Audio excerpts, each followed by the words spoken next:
예, 우리는 지금 유례가 찾아볼 수 없는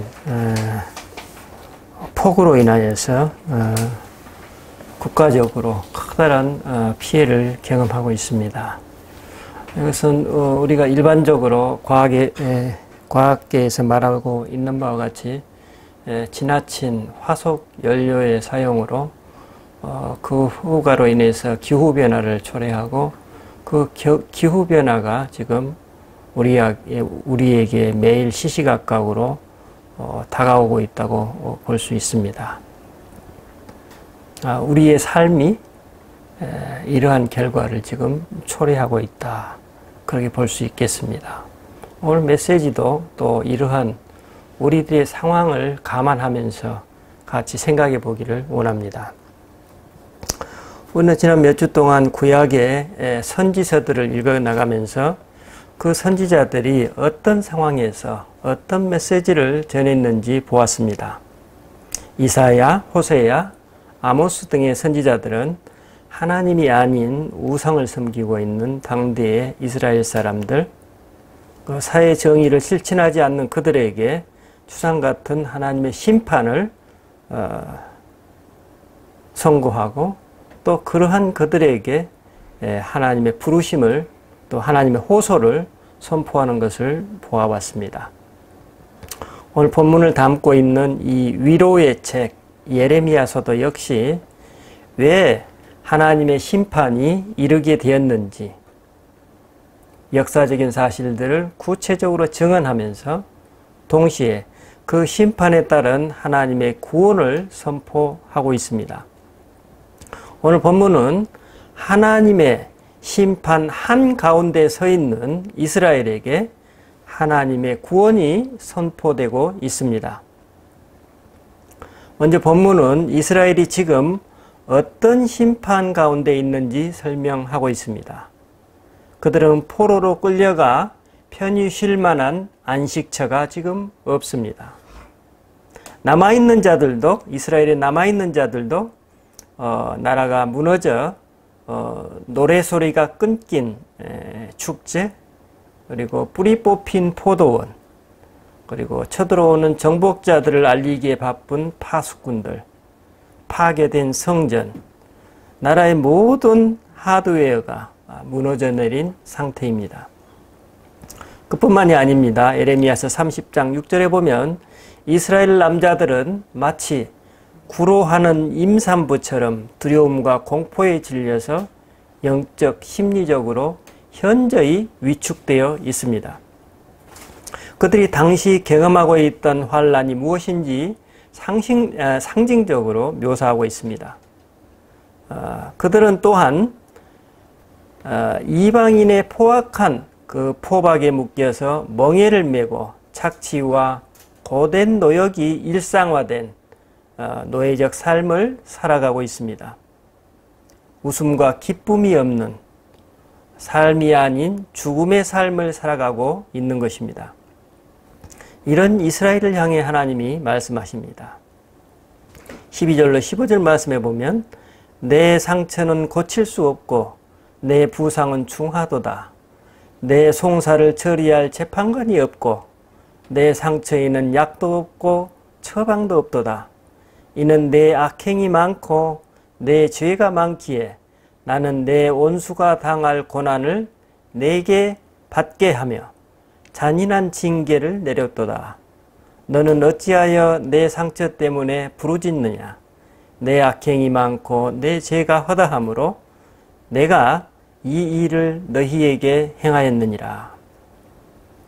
하나님께서는 이런 심판의 말씀을 하시고 나서 다음과 같은 반전의 말씀을 주십니다. 16절로 17절입니다.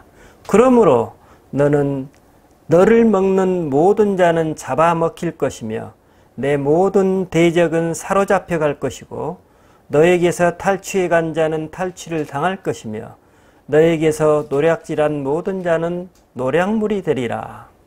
내가 너의 상처로부터 새살이 돋아나게 하여 너를 고쳐주리라.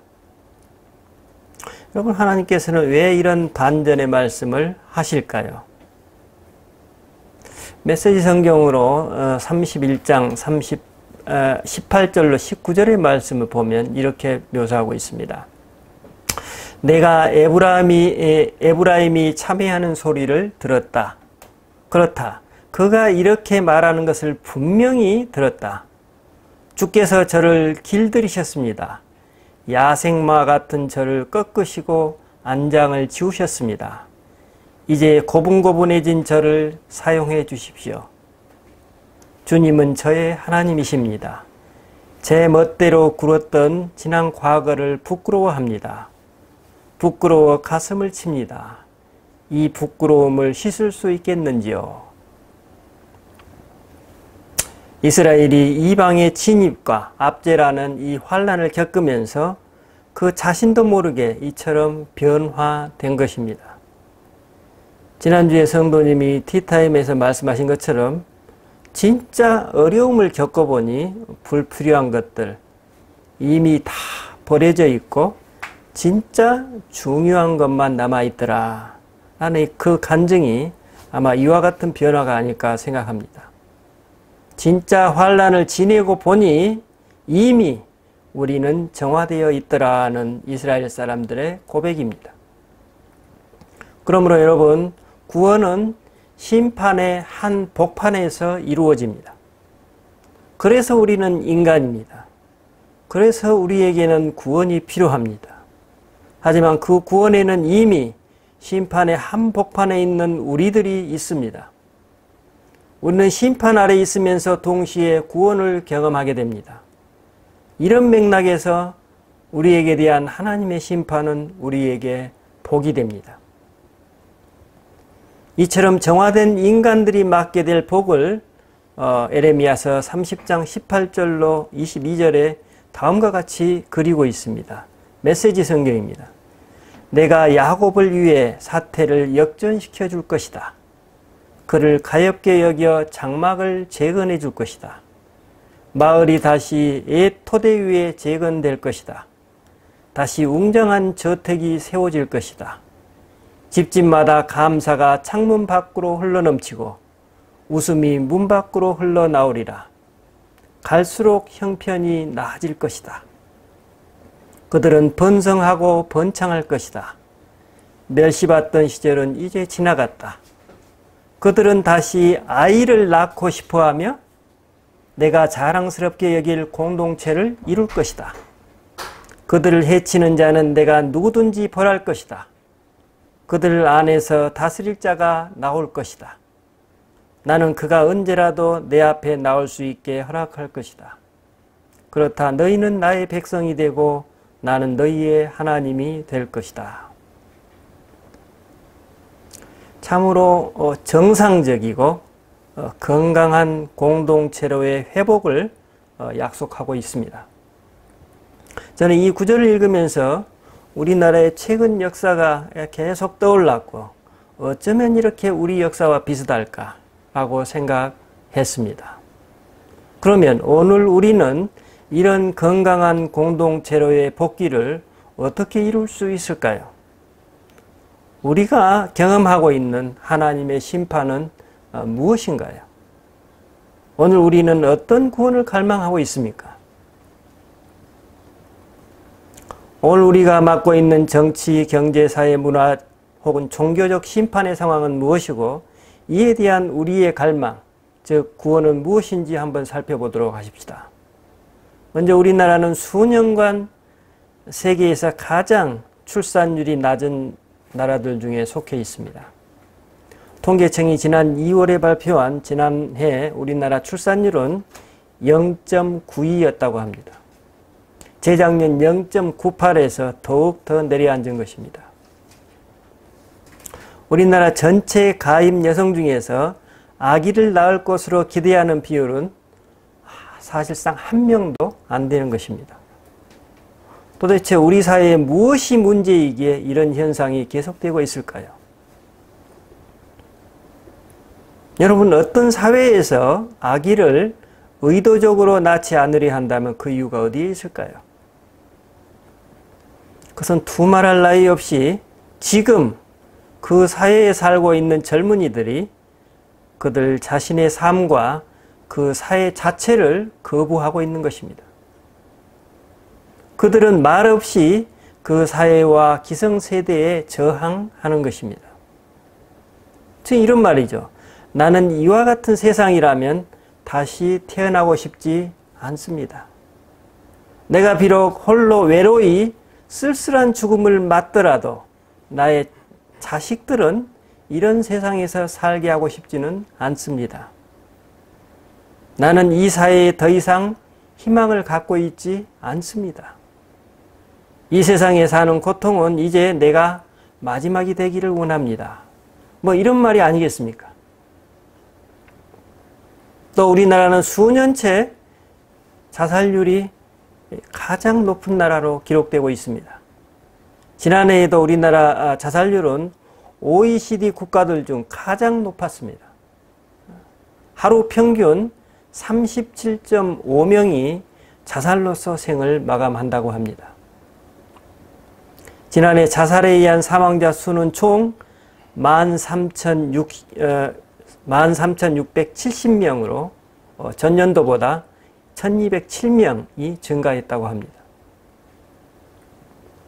이런 현상의 원인이 어디에 있을까요? 여러분, 너무나 지나친 경쟁과 그에 따른 영적, 육적으로 피폐해진 삶을 더 이상 견디지 못하고 스스로 자기 목숨을 놓아버린 것입니다. 겉으로 보이는 선진국 대한민국에 대비되는 그 대한민국 뒤에 감추어진 이면을 적나라히 드러내고 있습니다. 며칠 전에 드러난 어느 정치인의 죽음과 관련된 우리가 일상으로 경험하고 있는 우리의 어두운 문화의 일면입니다. 사회에서 고립되어 삶을 버거워하고 있는 이들에 대한 사회문화적 배려가 너무나 미약한 원인도 있을 것입니다. 사회문화적 안전망의 부실입니다. 세상에서 가장 낮은 출산율, 그리고 세계에서 가장 높은 자살률, 이는 우리 사회 구성원들이 우리 사회, 우리 자신을 심판하고 있는 기현상이라고 볼 수 있습니다. 무서운 하나님의 심판입니다. 이런 현상의 근원이 무엇이 있을까요? 눈에 보이지 않는 불평등입니다. 눈에 보이지 않는 불공평입니다. 무슨 불평등이고 어떤 불공평일까요? 가치에 대한 불평등이고 가치에 대한 불공평입니다. 더 구체적으로 말하면 인간 가치에 대한 불평등이고 인간 존엄에 대한 불평등입니다. 요즘 우리는 코로나 사태를 맞아서 소위 언택트 시대를 맞아 언택트 경제, 언택트 산업이 사상 최대의 호황을 누리고 있다는 뉴스를 접하고 있습니다. 그러나 여러분, 언택트 산업에서 가장 필수 불가결한 사람들은 누구입니까? 바로 택배 기사들입니다. 이분들이 이 산업에서 가장 핵심적인 역할을 담당하고 있습니다. 하지만 그들이 받는 처우는 어떻습니까? 예를 들면 배달의 민족이라는 회사 최고 경영자가 받고 있는 이득과 배달을 담당하고 있는 분들 사이의 처우의 격차는 어떻습니까? 요즘 전 국민의 70% 이상이 게임을 즐기고 있다고 합니다. 하지만 그 게임사의 최고 경영자와 밤잠을 자지 않고 게임 개발에 사투를 벌이고 있는 게임 개발자들이 받는 처우의 격차는 어떻습니까? 여러분, 미국의 가장 갑부인 제프 베조스라는 사람, 아마존이라는 인터넷 유통회사를 설립한 그분이 작년에 벌어들였던 소득과 그분이 고용하고 있는 노동자들의 평균 임금 차이가 235만 5천 배에 이르렀습니다. 이것이 여러분 21세기 민주국가에 살아가고 있는 이런 불평등입니다. 우리는 왜 이런 불평등을 용인하는 것일까요? 왜 이런 불평등을 당연히 받아들일까요? 며칠 전 가치의 모든 것이라는 책의 서평을 보았습니다. 이 책에 따르면 스토리, 즉 이야기를 만드는 사람이 세상을 지배한다고 하는 플라톤의 말을 인용하면서 오늘날 세계 경제도 마찬가지로 이 혁신이라는 이야기가 이야기를 만드는 기업과 기업에 너무나 많은 가치를 부여하고 있다는 지적입니다. 우리나라의 사례를 들자면 배달의 민족이라는 기업의 창업자가 초창기에 기업을 만들기 위해서 식당 한 곳 한 곳을 방문해 자신의 앱을 이용해달라고 노력했던 이 창업 스토리는 유명합니다. 그러나 그 창업 스토리가 실상은 코로나의 위협을 가장 최일선에서 무릅쓰고 매일 언택트 사회를 택트 사회로 연결시켜주는 배달인들의 노동 가치를 착취하고 있다는 것입니다. 사실 배달하는 분들의 노동에 대한 가치 착취를 통해서 회사에 입금된 그 금액만큼 또 그 회사의 가치 창조로 바뀌어버린 것입니다. 근데 오늘날 경제 시스템이 이처럼 가치 창조와 가치 착취를 분별해 주지 못한다는 것입니다. 즉 가치 창조와 가치 착취가 배달의 민족이라는 기업 수입에 한꺼번에 공존하고 있는데 오늘 경제사회 시스템은 이를 걸러내지 못하고 그 전체를 가치 창조로 포장하고 있다는 것입니다. 물론 우리는 혁신적인 아이디어나 그러한 것을 새로운 기술로서 창업하는 사람들에 대한 대우를 소홀히 해서는 안 됩니다. 그러나 그것도 어느 정도의 문제입니다. 왜냐하면 그 가치 창조의 영역 안에는 그 창업자의 수고와 노력만이 아니라 국가의 중요한 자산들이 함께 포함되어 있기 때문입니다.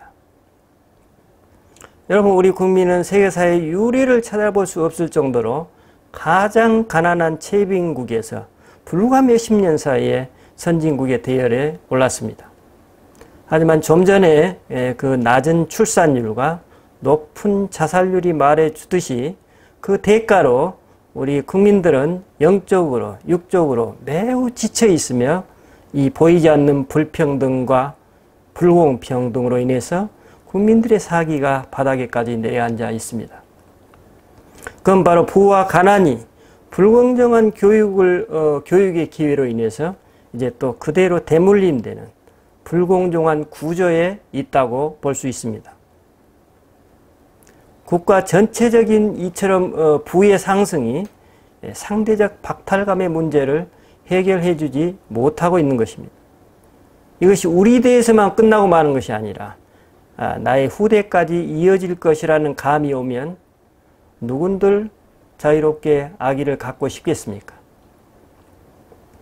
우리가 이 상대적 불공정의 문제를 해결하지 못하면 국민들이 다시 아기를 낳을 것이라는 기대와 희망을 갖기는 어려울 것입니다. 그럼 어떻게 해야 하나요? 우리는 60년대부터 90년대 이르기까지 경제개발을 위해서 선택과 집중이라는 전략을 택해 몇몇 대기업에 국가자산을 집중적으로 지원해 주었고 그것이 오늘의 부를 이루게 되었습니다. 우리가 기억해야 할 것은 삼성이라는 대기업이 우리나라의 경제에 얼마나 기여하고 있는지 작년도 일본의 한국에 대한 화이트리스트 제외 조치를 경험하면서 우리는 그것을 실감하게 되었습니다. 하지만 동시에 그 대기업의 기여도만큼 그 반면에 뭡니까? 우리나라 경제가 극소수의 기업에게 그만큼 의존하고 있는 취약성에 노출되고 있기도 합니다. 그러므로 이 극소수의 대기업이 국가와 국민들의 지원에 얼마나 부응해 왔는지도 함께 살펴보아야 할 것입니다. 작년도에 그 일본의 경제적 공격에 대응하면서 그동안 우리 대기업들이 얼마나 타성에 젖어왔는지 알게 되는 계기가 되었습니다. 우리 중소기업들도 충분히 제품화할 수 있는 영역들이 많은데도 대기업들은 일본의 소재, 부품, 장비를 고집하면서 중소기업들의 납품 요청을 묵살해 왔던 것입니다. 하지만 일본이 제공했던 이 기회에 우리가 실제로 도전해 보니까 어떻게 되었습니까? 매스컴에서 나오는 대로 우리 기업도 해낼 수 있는 영역이 많이 있었음이 증명되고 있습니다. 이런 부분들에서 공정성이 잘 이루어질 때 나라 전체의 경쟁력과 국력은 물론이고 수많은 사람들에게 그 혜택이 돌아가게 됩니다. 대기업도 물론 세계로 뻗어나가야 하지만 중소기업도 함께 동반한다는 해야 한다는 평범한 원리입니다. 오늘 21세기에 공정성을 말한다면 바로 이런 영역들일 것입니다. 또 우리 종교적인 영역에서 말하는 공정성과 정의는 무엇일까요? 교회에서 선포되는 말씀은 항상 십자가의 길, 좁은 길을 걸으라고 가르칩니다. 하지만 교계에서 보이는 몇몇 사람들은 그러기는커녕 온갖 꽃길을 걸으면서 하나님의 은혜와 복을 누리고 있다고 간증하는 모순된 그런 모습이 일상화된 것 같습니다. 어떤 분들은 교회를 상속하면서 하는 말이 고난의 짐을 떠안는다고 변명합니다. 일정 부분 그 말은 진실일 것입니다. 하지만 그분들이 보는 고난의 짐과 우리 일반인들이 보는 고난의 짐이 너무나도 다른 것입니다. 교회 안에 이런 불공정이 만연하고 그 불공정에 많은 사람들이 묵인, 동조하면 한국교회 전체가 회복 불능의 상태로 빠질 수 있을 것입니다. 하나님께서 왜 이번에 신천지 문제를 드러내셨을까요? 사실 그것은 신천지의 문제가 아니라 한국 교회의 문제를 드러내신 것입니다. 한국 교회에서 목회를 어떻게 했길래 신천지가 그토록 발흥하게 되었을까요? 이번 신천지 사태를 보면서 놀라웠던 점은 교회에서 소외된 사람들 그리고 수많은 젊은이들이 그곳에 빠져 있었다는 것입니다. 기성교회에서 어떤 메시지를 선포했기에 교회에서 청년들을 어떻게 보고 어떻게 대했기에 TV 화면에서 보는 그런 기괴한 장면들에 빠져 있었을까요? 모두들 흰옷을 입고 착착 들어받는 그런 몸짓과 손뼉을 치면서 집회하는 모습이 어쩌면 영화 속에서나 볼 수 있는 컬트 의식 같았습니다. 그러한 곳에 우리 젊은이들이 수없이 빠져들었던 것입니다. 여러분, 예수님이 말씀하시는 교회는 원래 창의적인 혁신의 발원지이지 보수의 보루는 아닙니다.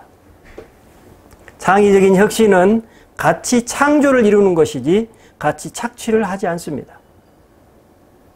이것이 성경에서 말씀하고 있는 새 창조의 역사입니다. 좀 전에 말씀드린 우리 사회의 그와 같은 부정적인 측면에도 불구하고 또 요즘 저는 우리 사회의 변화상을 보면서 많은 희망적인 요소를 또한 발견하고 깨닫고 있습니다. 우리는 6.25 이후로 경제 자립과 국방의 자립을 위해 끊임없이 노력을 기울여 왔습니다. 저희 어린 시절만 생각해 보아도 우리는 소총 한 자루 제대로 만들 수 없는 그런 상태였습니다. 그래서 M16이라는 총을 만들 수 있게 되었을 때 우리나라의 큰 뉴스였습니다. 이런 열악한 경제적 상황으로 인해서 우리 국민은 일하면서 총 들고 싸우는, 일하면서 싸우고 싸우면서 일하는 구호를 우리 국민들이 살아왔습니다. 이렇게 피와 땀으로 벌어들인 외화를 수년 동안 너무나도 비싼 가격, 너무나도 터무니없는 가격에 미국산 무기를 들여와야 하는 그런 참혹한 역사가 있습니다. 지금도 진행되고 있습니다. 그리고 98년에는 IMF 부도 사태를 맞아서 수십 년 동안 일궈왔던 우리의 기업들이 국제금융 거강꾼들에게 헐값에 넘길 수밖에 없었던 아픔도 있습니다. 하지만 우리 국민이 이런 어려움을 극복해 나오면서 우리는 쉬지 않고 조금씩 경제 문화적 근력을 키워왔습니다. 보이지 않게 키워왔습니다. 그래서 우리는 이제 반도체 강국이 되어서 전기 전자 분야에서 세계에서 최강자 중의 하나로 부상했습니다. 조선 기술도 세계 최고 수준에 이르렀으며 우주 항공 분야에서도 상당한 부분 수준에 이르게 되었습니다. 전기차, 수소차 기술이 세계를 선도할 수 있는 수준에 이르렀습니다. 그리고 무엇보다도 우리의 국방력은 핵무기를 제외하면 우리는 조만간 세계 어느 나라도 우리를 함부로 대할 수 없는 수준에 이르게 되었습니다. 이런 경제적 영역뿐만이 아니라 문화적 영역에 있어서도 우리는 괄목할 만한 모습을 보이고 있습니다. 제가 학부 시절 일본의 대중문화를 개방하는 문제에 있어서도 우리는 당시 매우 수동적인 태도를 보였습니다. 소위 외색 문화가 우리 사회를 지배할 것이라는 우려가 많았습니다. 하지만 최근 우리는 영화, 음악, 드라마, 음식, 패션 다양한 분야에서 세계를 선도하는 한류를 누리고 있습니다. 우리 사회에 이런 긍정적이고 밝은 측면이 많음에도 불구하고 우리나라의 출산율이 이처럼 낮고 자살률이 세계에서 가장 높은 이유는 근원적으로 수십 년, 수백 년 동안 우리 문화 속에 또 우리 삶 속에 보이지 않게 녹아있는 그 무엇이겠죠. 법과 제도적인 차원에서 우리는 불공정을 바로잡아 인간 존엄을 회복하는 데 노력해야 할 것입니다. 그러면 보이지 않는 우리 삶 속에 깊이 스며 있는 또 불공정의 관행을 어떻게 해야 될까요? 우리 개인적 차원에서는 이것을 어떻게 풀어야 할까요? 저는 그것이 바로 우리에게 주어진 우리 기독교인의 과제라고 생각합니다. 먼저 교회적인 차원을 생각해 보면 오늘 우리 사회에서 복음을 모르는 사람들이 있을까요? 전부 다 알고 있겠죠. 우리는 차라리 복음을 모르는 사람에게 복음을 전하는 것은 쉽습니다. 그들은 기독교에 대한 선입견이 없기 때문입니다. 하지만 오늘 교회의 모습을 보고 실망하여서 교회를 등진 수많은 사람들에게 어떻게 복음을 다시 제시할까요? 상식적으로 생각해 보아도 몇 배의 노력과 진정성과 시간이 필요함을 직감할 수 있습니다. 이는 오랜 기간 동안 익숙해진 관례에서 벗어나야만 하는 고통의 과정이 기다리고 있습니다. 바로 교회 안에서 무의식화된 불공정과 그 문화를 바로잡는 것입니다. 선포되고 있는 메시지는 어느 특정 교인들이 듣기 좋아하는 그런 일변도에서 벗어나서 하나님의 마음을 전해야 할 것입니다. 그래서 신천지에 넘어간 교인들과 청년들에게도 교회가 바로 이런 곳이라고 또 우리들의 삶으로 드러내야 하는 과제가 있습니다. 여러분, 우리 또 국가적 혹은 민족적인 과제를 한번 살펴봅시다. 저는 제가 지금 말씀드리는 것이 북한을 두둔하거나 북한 편을 드는 게 아닙니다. 남북 분단의 상황에서 우리 핵 문제를 한번 생각해 봅시다. 사실 제가 보기에 남북이 화해할 수 있는 매우 좋은 기회를 주셨습니다. 당시에 냉전이 종식되면서 북한에서는 소위 고난의 행군이라는 미중유의 국가적 위기를 맞고 있었습니다. 당시 소문에 따르면 북한 인구의 5분의 1인 약 300만이 먹을 것이 없어서 아사 상태로 죽었다고 합니다. 실제적으로는 한 100여만 정도로 추정하고 있습니다. 만약 우리가 이때 남쪽에서 좀 더 가진 자로서 아량을 너그럽게 베풀었다면 어땠을까요? 아마 역사의 방향이 바뀌었을 수도 있습니다. 하지만 당시 우리는 북한과의 그런 사소한 감정 싸움으로 한 차례의 식량 지원에 그치면서 이제 강경 일변도의 정책을 고수하게 되었습니다. 대신 남쪽 언론에서는 북한에 대한 흡수 통일이니 체제 붕괴니 하면서 위기에 몰린 북한을 더욱 자극하는 일을 멈추지 않았습니다. 아마도 그들은 이 기간을 거치면서 자신들의 생존을 위해서, 정권의 생존을 위해 더욱더 핵무기에 올인하게 되었을 것입니다. 여러분, 그들이 이렇게 얻은 핵무기를 우리가 어떻게 포기시킬 수 있을까요? 이렇게 우리 인간으로 되겠습니까?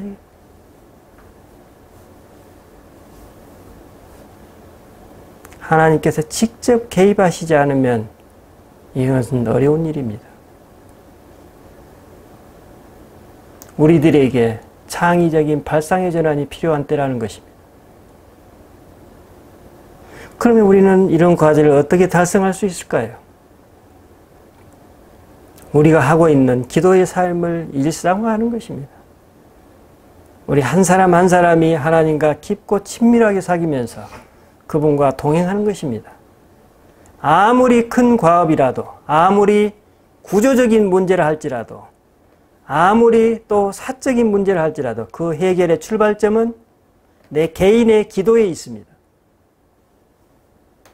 우리 한 사람 한 사람이 내 자신으로부터 그런 불공정을 바로 잡아 나가는 것입니다. 그러니까 사랑으로 정의를 실천하는 것입니다. 제가 어느 기도 모임에서 이게 소개했었는데 제 아버님이 사례입니다. 아버님이 그때 6.25 전쟁 때 발등에 포탄 파편을 맞으면서 발등이 바스러져 버렸다고 그랬죠. 그래서 겨우겨우 뼈를 맞춰서 이제 회복해서 일어나셨는데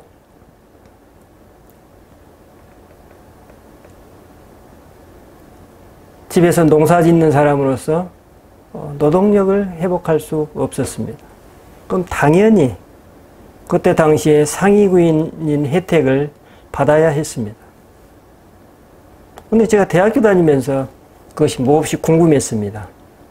아버님은 왜 그런 일을 겪으셨으면서 상위구인 신청을 안 하셨습니까? 그랬더니 그때 당시에 그분이 저에게 이런 얘기했습니다. 먹고 살만한 사람은 이거 신청 안 해도 된다. 그 말씀이 저에게 지금까지도 울리고 있습니다. 여러분, 이것이 어쩌면 우리들의 양심 속에 남겨진 하나님의 사람으로서의 자세입니다. 저는 그렇게 생각합니다. 누가 알아주지 않아도 우리는 그렇게 살 수 있는 것입니다. 만약 우리 기독교인 한 사람 한 사람이 이런 삶을 살아간다면 어떻게 될까요? 아마 그 한 사람 한 사람은 매우 높은 자존감을 가질 것입니다. 매우 영적으로 자유로운 삶을 살아갈 것입니다. 이런 사람들이 많아진다면 자살률이 어떻게 될까요? 이런 사람들이 자살할까요? 이런 사람들이 세상을 비관할까요? 우리에게 중요한 덕목이 무엇인지 우리가 생각해 볼 수 있습니다. 그럼 우리 한 사람을 통해서 우리가 만나는 사람들과 우리가 살아가는 공동체가 우리들을 통해서 점점 정화되어 갈 것입니다. 우리의 이러한 일상적인 기도의 삶이 우리 사회문화적 변혁으로 이어질 것을 저는 믿고 있습니다. 이 방법밖에 없습니다. 다른 방법이 있다면 저는 다른 데에서 헌신했을 것입니다. 제가 영성수련을 수차례 진행해 보지만 사람을 변화시키는 것은 기도에 있습니다. 그 한 사람이 변화되면서 구조가 바뀌기 시작합니다. 여러분, 우리가 민주화 시대에 수많은 사람들이 민주주의를 위해서 운동하고 헌신했습니까? 그러나 그들이 보이고 있는 오늘의 모습은 어떻습니까? 여러분, 이데올로기로 세상이 변화가 됩니까? 그렇지 않습니다. 왜냐하면 자기 자신이 변화되지 않기 때문에 사회를 변화시킬 수 없습니다. 그래서 우리는 기도하는 것입니다. 바로 이런 내용이 에레미야서 31장 27절로 28절에 예고되고 있습니다. 하나님의 보고다. 준비하여라. 농부가 씨를 뿌리듯 내가 이스라엘과 유다의 사람의 씨앗과 짐승의 씨를 뿌릴 날이 오고 있다. 이제는 다시 시작하는 그들 곁에서 내가 세워주고 심어줄 것이다. 우리가 몇 주 전에 다루었던 마태복음 예수님의 씨 뿌리는 비유입니다. 연결됩니다.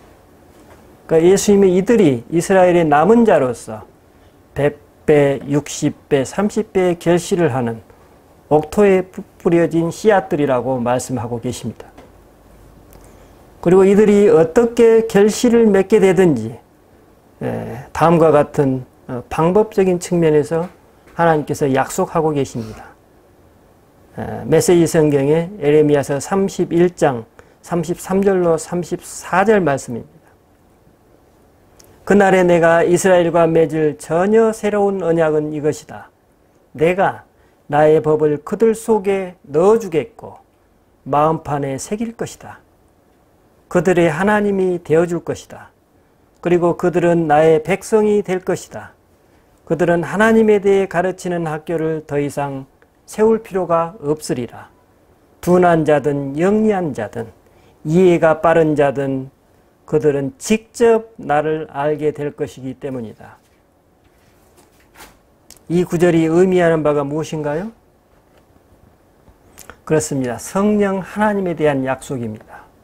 오늘 우리가 매일의 일상에서 기도의 삶을 살아갈 때 성령 하나님의 가르침과 인도하심을 받아서 공평과 정의의 삶을 분별하고 선택하라는 말씀입니다. 이렇게 살아가는 성도가 구루터기에 감추어져 있던 거룩한 씨앗들이라고 성경은 말씀하고 있습니다. 예수님은 이런 삶을 살아가는 성도들을 통해서 새 창조의 세상을 함께 당신과 함께 열어가자고 오늘 우리에게도 초대하고 계십니다. 기도하십시다. 주님, 우리는 오늘도 어쩌면 하나님의 심판 가운데 살아가고 있습니다.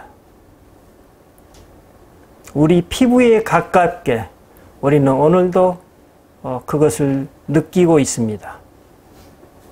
주님의 이 심판은 우리의 불의와 죄로 인한 것임을 드러내고 있지만 우리 중에 과연 얼마나 이 사실을 무겁게 받아들이고 있는지 모르겠습니다.